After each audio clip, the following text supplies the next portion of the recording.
Yeah. Now just fade out here and take it away.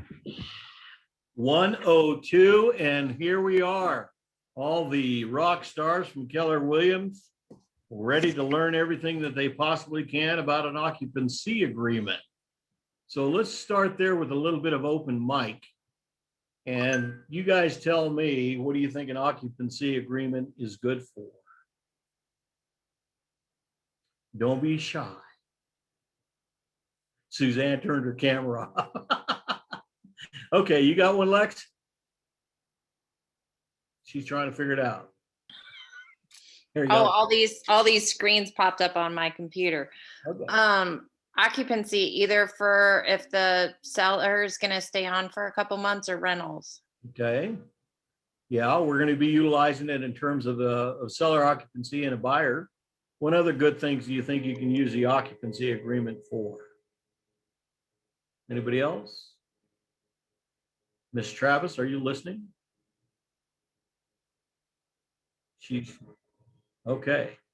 Well, let's talk. I'm here. I'm listening. I'm working, but I'm listening. I was just curious. We were just talking a little bit about, I asked the question, kind of open mic, when do you think an occupancy agreement is a good thing and what can you use it for? Putting you on the spot. Well, you can use it for either the buyers or the sellers for the extended stay after closing. Perfect. Well, we got Mr. Duran on. Let's go ahead and ask him. Paul, talk to me about the benefit of using, either a benefit or a shortfall of using an occupancy agreement. Well, it allows your seller to stay in the property till it after closing, because sometimes things don't close and they move out and it's a huge problem. So I like to use occupancy agreements when it's subject to financing, so that we're sure that it closes before my people make an effort to move out. Excellent, excellent. Okay, guys, Paul's right. Paul is right. Lex is right.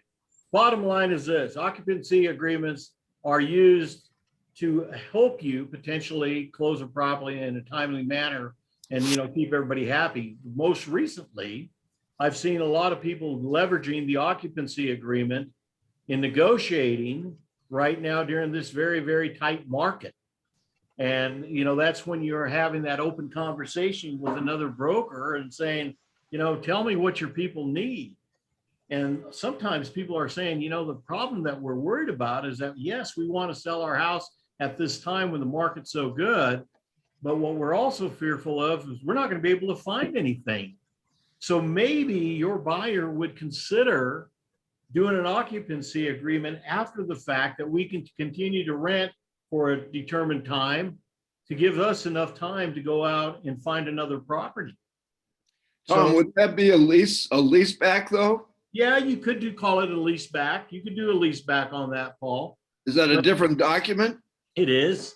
It is, but I don't want you confusing these guys too much on doing a lease back that you see more in commercial, where I see it in residential. They do, but in terms of occupancy agreement, you can also use that to leverage yourself as well, of saying, hey, I know that we got a house in Chicago that we're going to go to, but it's 25 days, 30 days away.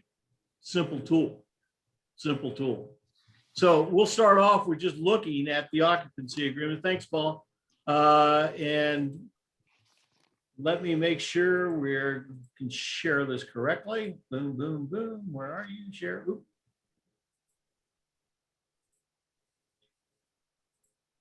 All right, here we go. We're going to do occupancy agreement today. We're going to make some assumptions on this, guys, just so that, everybody's kind of on the same sheet of music.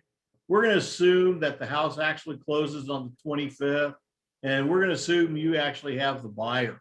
Okay. So you've already created the contract, and the contract was, put together the 23rd of April. That's kind of the dates that you're working on. So our parties are, first of all, Tom Jones, who is the buyer, and Diana Ross, who's the seller. Okay, so we're going to say that you're the person representing the buyer. So you're basically representing Tom Jones, right? Property's location is there on Kaya Sebastian, lot, so forth. Let me knock this out. Thank you. And we're going to basically say, we're going to take possession of this property, or the seller, we know it's not closing until the 25th, right? So, God, what are we going to do in the meantime? So the seller says, look, you know, Mr. Buyer says, let me get right on the right notes. Buyer says, man, I'm moving back to Santa Fe. I've got to get into this house before we close. Is there any way that you'll consider doing it? Yeah, when are you coming? Well, we'll be here on the 15th or the 16th of May. Will you consider going ahead and allowing us to live in the property on the 15th, even though you close, because the house is empty? You know, these are assumptions you're making. So you always got to, you know, look at each individual one-on-one. So they agree. They agree. The seller will deliver possession of the property on the 15th at 5 o'clock. Okay. So the buyer has to make sure that we're not closing the 25th. Well, man, the buyer's got to make sure to the seller that they indeed they can afford it. They've got the mortgage, everything's going on track, because there is always that scary little bit, particularly when you're doing a buyer's agreement like this, occupancy agreement, is, wow, if I let them in the house too early, are they going to find problems in the house? And it does happen. All of a sudden, you know, Durant says, yeah, we'll let you into the house, no problem. And all of a sudden, the buyer's in the house before you're actually closing. And that's when the buyer finds out, oh my God, you know, the toilets don't flush correctly. Man, there's water pressure. So keep these things in mind when you really are looking at doing an occupancy agreement. I'm a little bit more nervous about it when it's a buyer. The buyer wants to move into the house beforehand, but I have worked through them. And I've worked with good brokers on the other side, because it doesn't leave the seller off the hook to repair these things as time goes on. So you're going to go ahead, we're going to say 15th, boom.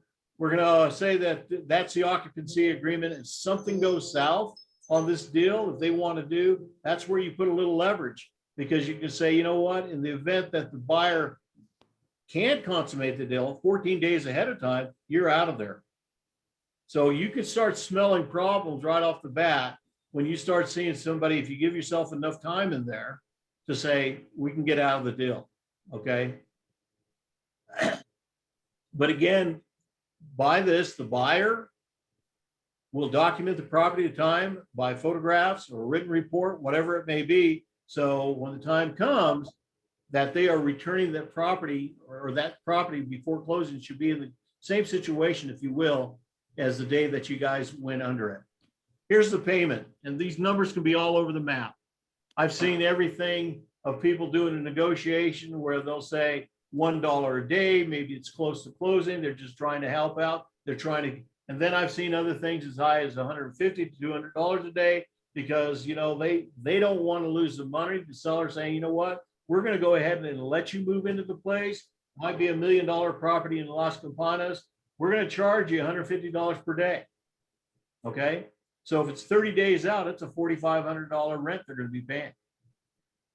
And keep in mind is that you have to really gauge it on the period of time that you're going to be there. I mean, if it's a week out and you're just trying to help out and get the deal done, hey, it might be lower.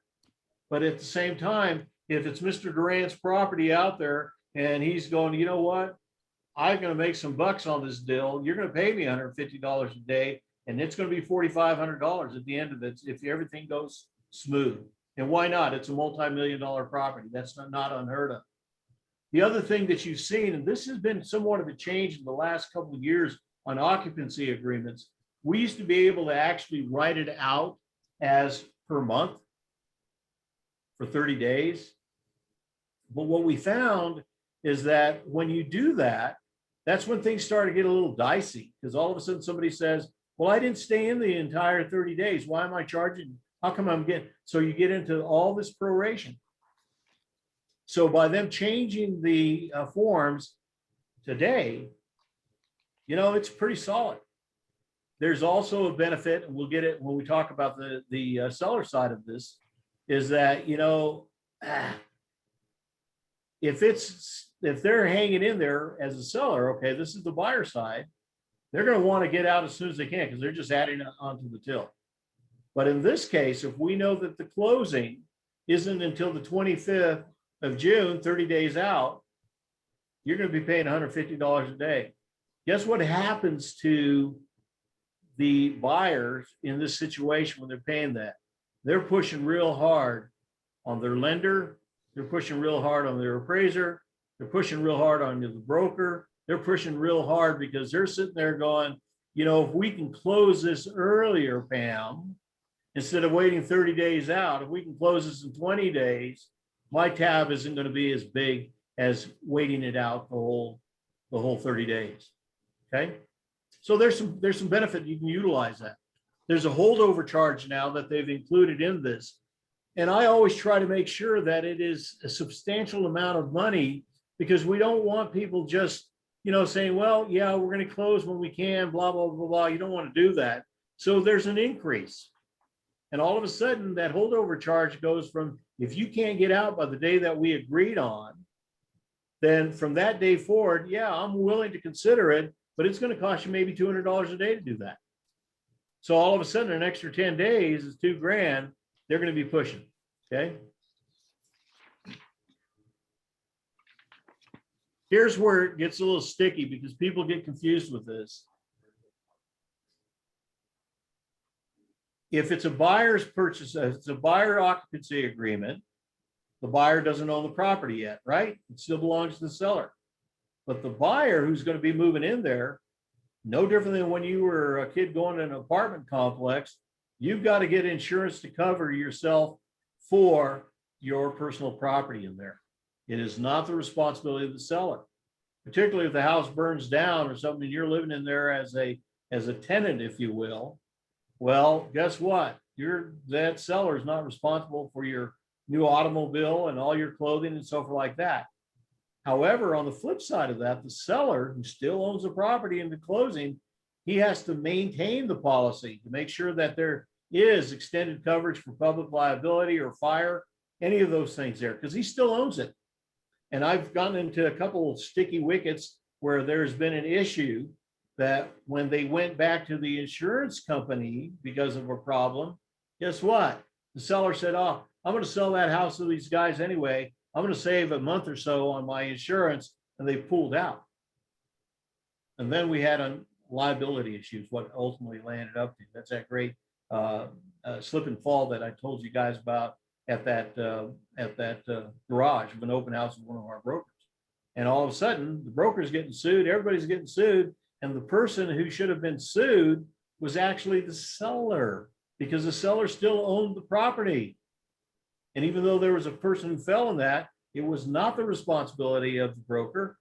It was the responsibility of the seller who does that. That's again, when you do a general purchase agreement and you're selling a property, you're listing it, you've got to be telling that to your sellers, hey guys, you do not get rid of your insurance of any form until the day of closing, and they both should cross over, the buyers and the sellers.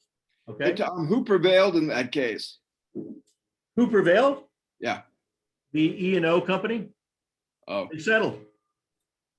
Kind of grumps me out, but they settled because you know, our client was not at, or excuse us, our broker was not at fault. And at the end of the day, you know, they should have had seller's insurance, but they landed up settling before. So slip and fall. There you go. doesn't this guy slip and fall at open houses often? Rumor has it. That may be our next profession. And you've got to watch it, guys. I mean, you guys have heard me talk a number of times these days, is that, man, you got to be crossing the T's and dotting the I's these days, because it seems that people have figured out that E&Os are kind of an easy touch for settlement. So you don't want to, it's not even the pain of losing that money of the E&O, it's the pain of going through the legal issues trying to get done. It's really a pain. Same thing. If you go through this, it's pretty cut and dry. Accessibility, reasonable notification, the seller's representative, he still owns the house to be able to go in. Okay, but with reasonable notification. Any alternations, excuse me. So all of a sudden, you know, what happens, the buyer says, well, I'm going to be owning this house anyway. I want to go in there and I'm going to start redoing the kitchen. No, you're not going to start redoing the kitchen because you don't own the property. And if you do the kitchen, well, then you better make sure that the seller will give you a hold harmless. And you better hope to hell that the deal goes through, because if it doesn't go through, Mr. Duran's client is going to have a brand new kitchen and you just paid for it. So when people get into these scenarios, they have this feeling of ownership and it's not theirs. Okay. All this does is help accommodate closing the deal. And the individual who's moving back to Santa or moving to Santa Fe needs a place to stay. And the seller says, yeah, I'm willing to do this. Okay. There's your typical stuff. I'm not going to go through this. We've gone through it a million times. Attorney fees, management, blah, blah, blah, all the way down. The catch to this, most importantly, guys, is you got to remember one thing, that when you start utilizing a random form to do a buyer's agreement or a seller's agreement, you also start slowly putting yourself on the hook that you're taking some level of responsibility. In all honesty, it would be my preference, if there is an agreement that is put between the seller and the buyer on the stuff, I would prefer it outside of the agency, because you know what? We really don't have party to do anything like that. It's that these are the conveniences that we provide. All right, I'm going to stop share there. We're going to go and look at the seller's occupancy. This is a simple one. I think you probably see this one more than you see the buyers, just because, as Paul was saying earlier, a lot of times the seller doesn't have a place to go and he just needs a place to hang out until he can move into his next property. I've also seen people use this seller's occupancy agreement to make sure the deal flies. In other words, there's a closing that's going to be on in this case, it's going to close on the 15th of May. And the assumption is everything's going to be roses, but it's a big house. So if it's going to close on May 15th, normally, in most cases, people are beginning to hire their moving vans and they're loading up their truck and so forth. And then what happens at the very end? Oh my God, the deal falls apart. Half their furniture is going across the country. Now they're worried. Now they've got a problem. So I have seen, particularly in higher valued homes, people using the occupancy agreement to make sure they get across to the other side of the deal. That, yeah, the deal finally closed and we don't really have to have our movers come until the 16th of May, but we're going to go ahead and lease back, as Paul said earlier, through this occupancy agreement a few more days. So that's a good tool. The other one that I said earlier that we're beginning to see this as a great tool is that people are utilizing this right now when we have such high demand on properties and people are going, God, what am I going to do? I want to sell my house and I'm going to be moving back to Dallas or wherever. And I haven't even had a chance. God, we just can't just walk away. So it's a good leverage tool. And if you're a person who's making an offer on a property, this might also be a conversation to have with the other broker saying, hey, look, you know, I don't know if this will help, but, you know, my people can't really move here until after the deal. They're selling their house somewhere else. Maybe your people could find it a benefit if we went ahead and leased back through an occupancy agreement some time for them. So we're going to take that assumption that the house actually closes on the 15th of May, but the seller needs a place to hang out. So the contract was done the 23rd of April. It closes on the 15th. That's on the purchase agreement. There it is. And it's basically saying that the seller may continue to occupy the property until June 1. That gave them some room. All right. So sure enough, becomes the occupancy period. And it's a day-to-day tendency.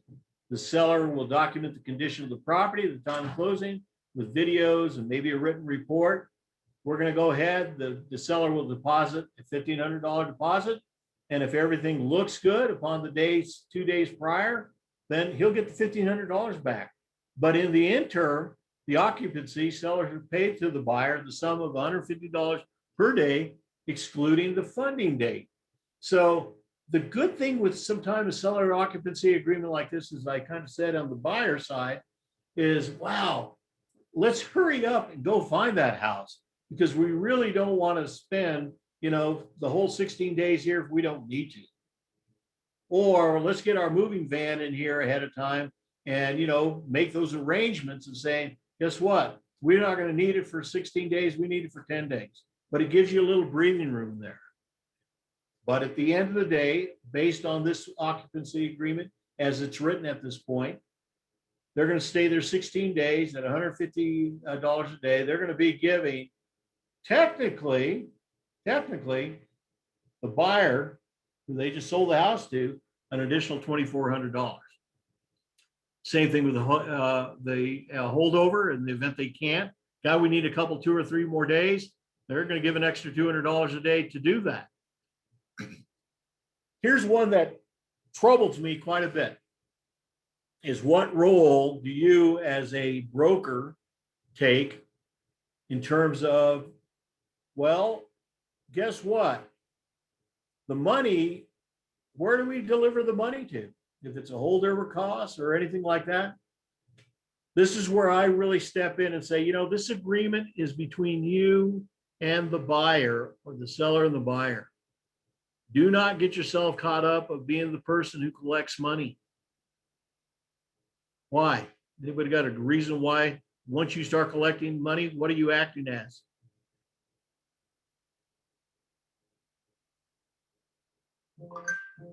You're acting as a property manager. You're not property management, you're a realtor. I have one right now that is potentially heading down the road of litigation, where the occupancy agreement was agreed upon that they would deliver the money, the deposit, and all the funds to the title company. Okay, not a bad concept. Problem was, is before the people moved into their house and they had this agreement with the seller went back to the title company, told the title company, hey, I am going to deliver the money to the buyer of the property. We're going to be meeting this weekend. I need those checks that I gave you, and I need to take them to her, the new buyer. Guess what happened? Seller said, bye-bye. I'm not paying you a dime. So not only are we involved, but now the title company's involved because they were acting as a property management company. And what level of recourse we have, we're still in the middle of it. More importantly, though, do not get yourself involved as being the person who accepts the money, because that not only puts you in a liability, that puts your good old friend Tom here in liability as your QB. So those arrangements, you need to make sure that they're between seller and buyer and that they have an agreement on how they're going to get the money between each other. A lot of times it's simple exchange of checks, saying, okay, we're going to go ahead and write the check. We know that our deal is over in 30 days. We're going to go ahead and write you a check for June 1st for a tune of $2,400. June 1st comes along, you can cash it. Hopefully they got money in the bank. That's all. But that one I do point out, I said here, these payments to be delivered to Diana Ross, who is actually the buyer in this case, to her address where she lives, right? Insurance repair falls in the same thing. In this case, the buyer obtained to procure the policy must maintain the insurance until the tenant moves out. They still own the house. The seller agrees to get their own insurance for personal property. Okay, so think about it. All of a sudden the house is sold. You've gone through closing. The seller, this is where it gets a little dicey, says, I can't move out. but the house now belongs to the buyer and the seller is technically the tenant. So the tenant has to make sure that they have personal property insurance, who was the seller, and the new owner, who is the buyer, has to make sure they are covering the house for that tenant. It's a little flip, but when you get through one of these things, it's more times out. It's a little bit more confusing when you're explaining the two back to back, but 9 times out of 10, you're going to be representing the tenant, either the buyer or the seller. And so those are the forms that you'll be utilizing. Again, there it is. Buyer's responsible for maintaining the property from the closing date. And we all know when we go to closing, right? Seller gives up his insurance, buyer buys theirs. So it's a nice crossover. But if there's an occupancy agreement involved, that tenant, who is the seller, has to get their own insurance for property, for personal property. Okay? How confusing is that? Termination upon the end of the occupancy shall make sure the property is in good shape during the time. But also, here's the catch, you also have a deposit there. So if the tenant, who used to be the seller, trashes out the house, then that buyer can keep that $1,500 earnest money or further litigation. It happens. Here's the word I like here, management. It's going back to that conversation we talked about in terms of dollars and cents. No broker has any responsibility to manage the property during the occupancy period. And I know how nice all of us are. They call us up and they go, Miss Carrie, we don't know what's going on, but the toilet isn't flushing correctly. Or there's water in the tub and it doesn't go down the drain.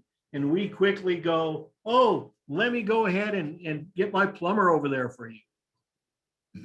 No broker has any responsibility to manage a property during occupancy agreement period.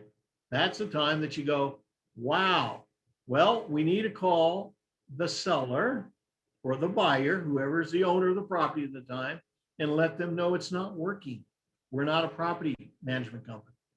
Now, if you happen to be working with the Valdez and Associates and they took over the property management agreement, that's an easy one because you just go and you go, hi, Becky. Hi, Samantha. Just letting you know that I just got a call from the people that you now have the management agreement with, and they're having problems. So you might want to call them. So there is an ultimate benefit of working this. I haven't had a chance to talk to Sam, but I'm going to talk to her a little bit about some of these occupancy agreements that it might be well worth a few bucks to her to say, hey, we'll go ahead and take over these property agreements during these occupancy agreements. It may be short little term money. I don't know. Okay. More importantly, to comply with the real estate commission policy. If any broker is reasonable for handling any funds in connection with the occupancy agreement, a property management agreement must be signed. That's when I look at you cross-eyed and I said, tell me, Pam, when did you go into property management? That's the real key. So they have their place, guys. Both of the occupancy agreements, be it buyer or seller, but I caution you and I advise you, number one, to print out your own or email me for these documents so that you have them, to understand that they're not just as flippant as you hear people talk about of saying, well, go ahead and do an occupancy agreement. And I know sometimes I come across a little fearful to you. I don't mean to, because they are a good tool. And in this tight market, it is a great tool to say maybe your people could utilize an occupancy agreement either to get them here or to stay in the property for a few days, weeks. I honestly have not done an occupancy agreement that has extended more than 2 weeks. Because at that point, I felt now you're really pushing the envelope that, you either want to sell the sucker or you don't. But there are good places for it. Questions?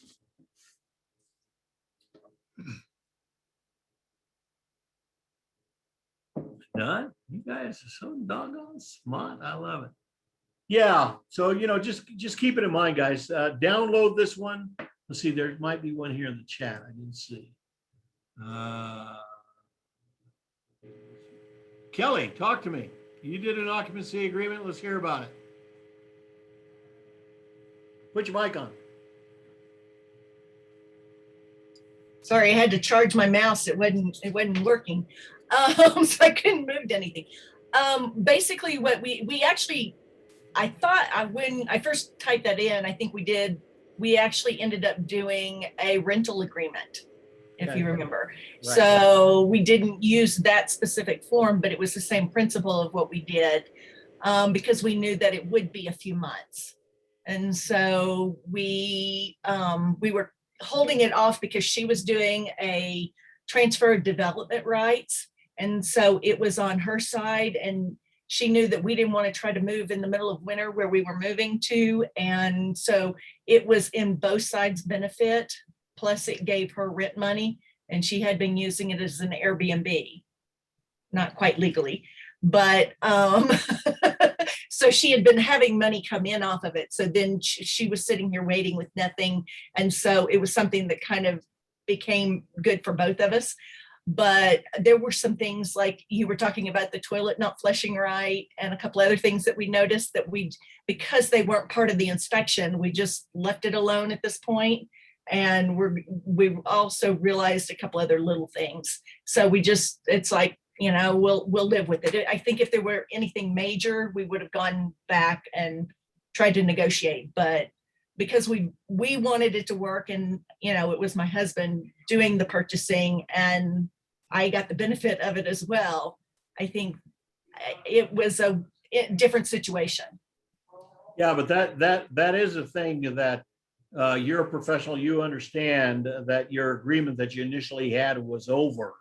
Yeah. And that's where you kind of got to watch it, because a lot of times if people get into kind of a scenario like, be it a rental agreement or an occupancy agreement, and all of a sudden, and particularly if it's a buyer's occupancy agreement, that they can go in the house ahead of time, you may open up a can of worms without really realizing it. Yeah. Not saying it's a bad thing, guys, but what I am saying is that all of a sudden the deal could go south, because all of a sudden they go, wow, this house is nothing like what we thought. The plumbing doesn't work, the stove doesn't work, the washing machine doesn't work. And before you know it, you're caught up as the broker trying to renegotiate a contract that has pretty much gone down the road. So, there might be a good leverage tool in there. I mean, if I get a little bit more on the twisted sister side, if I was going to buy a house, maybe I'd say, hey, let me try it out before I buy it, and I want to rent it from you for a couple of days or a couple of weeks. That's a little long. And I think that's an overall problem that we're having, that you see not only in terms of the occupancy agreements, but this is also the same place that we start seeing this in the ORW, right? Is that people are expecting a resale home that is 35, 40 years old to be brand new.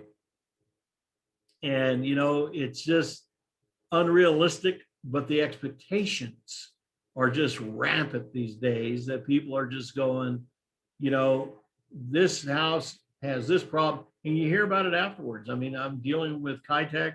Man, I've dealt with the slip and fall. I've dealt with, Hex.